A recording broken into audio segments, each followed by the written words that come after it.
Travel notes of a trip to Yokohama for shopping. It's a lesser-known manga from the mid-90s by Hitoshi Ashinano. For the most part, nothing much happens in it. There's no real plot or cohesive lore, and the manga is essentially a collection of loosely connected stories centered around a small cafe lost somewhere halfway between Tokyo and Yokohama. Its visitors are rare passerby and a couple of nearby neighbors, and is run by a kind girl with the unusual name of Alpha. At first glance, Yokohama seems like an unremarkable slice-of-life manga about a girl running a business in rural Japan. But actually, she's a robot, and the world around her is nothing less than a post-apocalyptic one. Though not the kind of post-apocalypse we're used to. Here the world is dying, but not with cries or screams, but quietly, peacefully living out its last days. We're not told how or why this happened, but just presented with the fact. Ultra-modern cities gradually overgrown with grass and sinking underwater, highways buried under sandstorms and battered by lunar tides. Being a robot, Alpha inherited the cafe from her master, a mysterious figure who left on a long journey.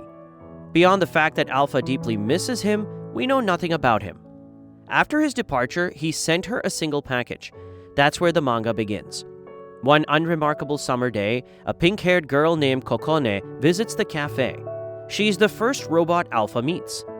In this indeterminate, distant future, robots are few and far between. Along with the package, Kokone brings Alpha a brief message from her master. A camera.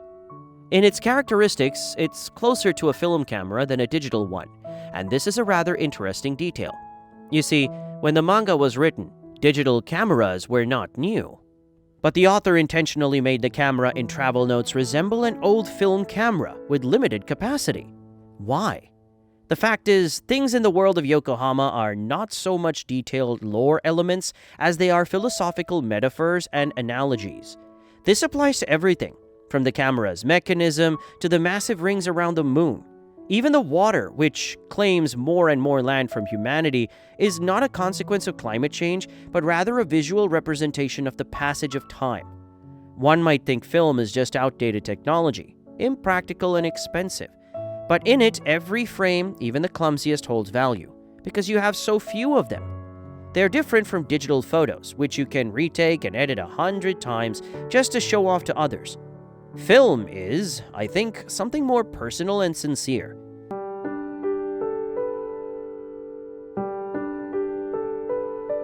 Taking a farewell photo of Kokone and inspired by the gift, Alpha decides to explore the surrounding area to find something worth capturing. But even when she finds a suitable spot, time after time, she hesitates, in the end wasting an entire day. Alpha hopes at least to capture the sunset, but waiting for the perfect moment, afraid to waste a shot, she ends up doing nothing. She simply stands there until it gets dark. Even if you only have a little film, in the pursuit of the perfect shot, you risk doing nothing at all. So live, don't hoard your film. This might sound like a cliché moral, but the philosophy of Yokohama is fascinating because it's shown through the emotions of Alpha, who, unlike us, is unaffected by the passage of time. She doesn't need to rush. The true value of a photo is that it helps you remember a moment from the past, to capture it. And that clumsy photo of a scooter Alpha took carries the memories of an entire day. To an outsider, it might not seem special, but to Alpha, it's true joy. The same can be said of Yokohama as a whole. We aren't shown the floods that overtook the economic centers of civilization or how humanity tried and failed to rebuild. Robots once designed to serve humans will now outlive them. Robots that once aimed to carry us to distant planets are now used to launch fireworks, and holsters carry cameras instead of guns. There's no place here for drama or grand achievements. You never get the impression that Yokohama was written for you to read. It feels more like someone's genuine travel notes, which to an outsider might seem completely unremarkable. Yokohama is one of those things I struggle to describe in any words other than wow. It's incredible how much the manga conveys without using words, and how much it leaves unsaid. I'm not exaggerating when I say that 9 out of 10 pages of Yokohama are simply the sound of salty wind outside, a creaking weather vane, and shadows of clouds passing over the characters. Ordinary, everyday details that our ever-hurrying world has long stopped noticing. They aren't important for storytelling, but they give us a rare chance to stop chasing time and let it pass through us. A chance to simply live those lazy summer days in a quiet cafe without a single visitor, watching Alpha roast coffee beans and ride to Yokohama to buy them. Visiting Kikō along the way and refueling at a kind old man's gas station, which incidentally hasn't had gas delivered in ages, so he mostly sells watermelons instead. The old man, Oji-san, has a grandson named Takahiro. He and his hyperactive friend Maki are probably the only regular visitors to Alpha's cafe. Beyond them, her daily life is colored only by the nuances of being a robot in a post-apocalyptic world. For instance, as an early prototype of her model, Alpha cannot digest animal products but still dreams of trying them someday. To acclimate herself, she occasionally adds a little milk to her coffee, and every time it makes her sick. If you give her plain brown sugar, she'll cry, though she says robots need tear ducts only for cleaning their eyes. There's also the danger of Alpha being caught in a thunderstorm since her body attracts lightning. This scene introduces us to another character, Sensei. She's an old friend of Oji-san, working as a doctor nearby. Sensei can also repair robots since she built them in her youth. She lives alone with no children or grandchildren, having devoted her life to ensuring humanity leaves behind something meaningful. In a way, she considers Alpha her granddaughter. Sensei is a fascinating character who could tell readers so much about what happened in this world, about humanity's fate, the mysterious humanoid statues, the records of strange music dedicated to the first robots, the mutant creatures like the flying amphibian, and the massive rings around the moon. Throughout the manga, you wait for these answers. But in Yokohama, no one performs for the camera. There's no exposition. Characters say what they want, not what the plot demands. From time to time, we see a massive stratospheric aircraft flying over Alpha's home every few years.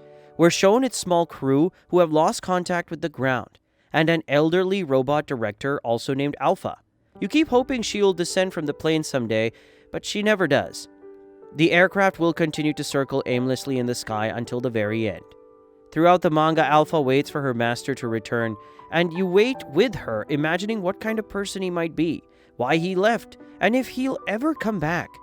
One day, Alpha embarks on her own journey to see what lies beyond her Yokohama and perhaps find him there. Before leaving, she writes him a long letter filled with her accumulated thoughts and feelings, a letter he will never touch. Several chapters even began as if told from his perspective, but it turns out to be just a random visitor.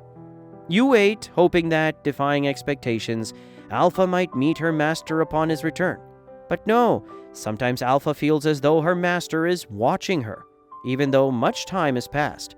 And there's no certainty that he's even alive. Alpha continues to wait for him. Ironically, before leaving, her master gave Alpha a gun for self-defense, but she never ends up using it throughout the manga. Yokohama is entirely made up of meaningless things, useless characters, and countless storylines, none of which ever reach a climax. Hitoshi Ashinano had no grand idea or concept for how it should all end.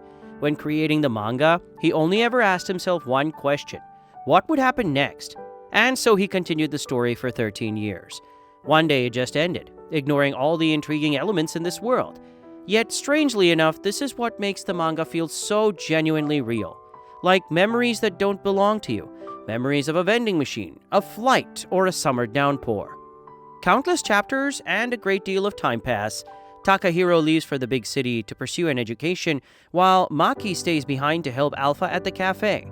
It's a symbol of longing for a time that can never be regained. Yokohama is full of such symbols. Even Oji-san and Sensei partly embody them.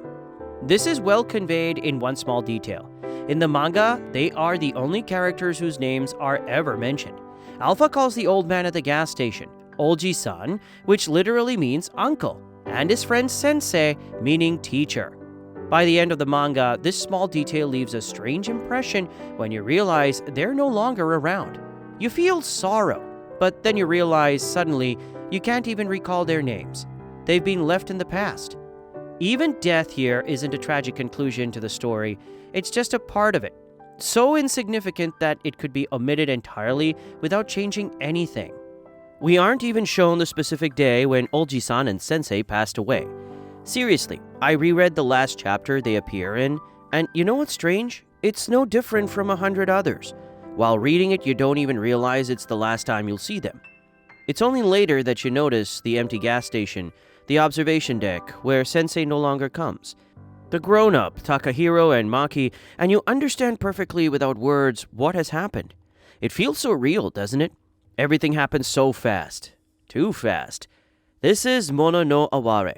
In Japanese poetry, Mono no Aware refers to the poignant beauty of things. It is the essence of Alpha's character. She notices what people usually overlook. The everyday miracles, the beauty that can be found even in a dying world. In the lives of children whom she will inevitably outlive. In the dimming street lights along roads once traveled by people. Or on Mount Fuji, which in this world has lost its snow-capped peak and perfect shape, almost sacred to the Japanese. And yet Alpha loves this new resting Fuji. It's remarkable how she can sincerely rejoice at the first snowfall or rain despite her age. Even after her master left, leaving her alone with her memories, Alpha has grown used to being alone, as she was designed on a fundamental level to be autonomous and self-sufficient. However, after befriending Kokone, Maruko, Ne, Ayase, Takahiro, Maki, Oji-san, and Sensei, and becoming attached to the people around her, she, strangely enough, feels lonely for the first time. And while this feeling isn't particularly pleasant, Alpha treasures it deeply.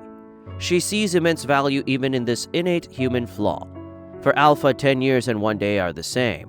And yet, she envies the passion with which people live, pouring all of themselves into a single fleeting moment, knowing it might vanish in the next. Because in her camera, the film is endless. Alpha can literally see things that ordinary humans cannot, as her eyes differ from theirs. If Oji-san sees wandering around the moon, Alpha sees 3. Through this world-building detail, we're given a seemingly obvious moral, that everyone has their own truth. But there's something more. No matter how hard we try to get close to the characters through the manga, we can never fully understand what they feel, what Alpha feels as an immortal being. Once Oji-san tells her that one day it will become much quieter here than it is now and advises her to move to his gas station when that time comes, as the waves are gradually creeping closer. But despite this, Alpha continues to rebuild her cafe, even though the sea, typhoons, and time itself keep tearing it down. She understands perfectly well that one day it will inevitably be swallowed by the sea, and all her few visitors, all the people she's ever known, will grow old and die, and all she'll have left is the faint light of twilight before the endless eternal night. Hitoshi Ashinano never directly says how Alpha feels. Instead, he visualizes her emotions through silent imagery in his lyrical manner. Flight, whether it's Nei's airplane, one of the few remaining male robots who occasionally delivers her letters, or the tiny engine of a glider that Alpha found in her backyard and launched so it could have a brief existence, or the prototype AI that humanity deemed unnecessary, left to rush for years before finally being sent on its final journey. Alpha sees all of them as somewhat similar to herself, and yet infinitely distant. She often flies either in her dreams or in reality. At first glance, it might seem like just another beautiful image without much meaning, like many others in the manga. But when viewed through Alpha's perspective, it becomes clear that this is how she perceives what's happening. Not as someone walking the earth, but as an observer floating in the sky, disconnected from this time. Like a passenger in a distant stratospheric airplane, watching life pass beneath them. Amusingly, even the manga's title is eroded by time. By its end, Alpha no longer travels to Yokohama for supplies, as the city, once bustling, fades and turns into a simple village. The director, left alone at the top, no longer sees a reason to descend, fearing there's no one left waiting below. For Alpha, she will forever remain a beautiful airplane, a ghost of an era that once existed here. Just like Alpha is for us. Gazing at the sky, she unknowingly sees her own reflection. Another Alpha, far away, sitting somewhere. Years pass as she watches entire cities like streetlights fade out below. And the world is gradually filled with a deep, melancholic blue.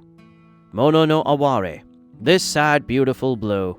Throughout the manga, you find yourself waiting for something, only to realize by the end that there's nothing left to wait for. And all you're left with is undeveloped film, unread letters, unspoken words, and guns that never fire. And you know what? That's perfectly fine. Travel notes are fleeting moments that lead nowhere and come from nowhere. Fragments of memories that don't belong to you. Their beauty lies in their unfiltered sincerity, as if someone opened a door to another world, one much like ours, where most of the time, nothing happens. People simply live and quietly, peacefully pass away. Somewhere between Tokyo and Yokohama, in a small roadside cafe, Alpha is always waiting to offer you a cup of coffee with milk.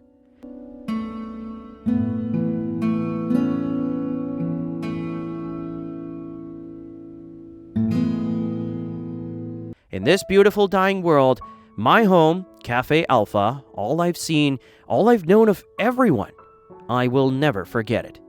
A whole world that once felt like a bustling festival has gradually quieted, and the days that followed became the peaceful time known as the era of the quiet evening. Let me show you just one moment of this fleeting time, sitting on the still, warm concrete of humanity's twilight. Let it be a peaceful time,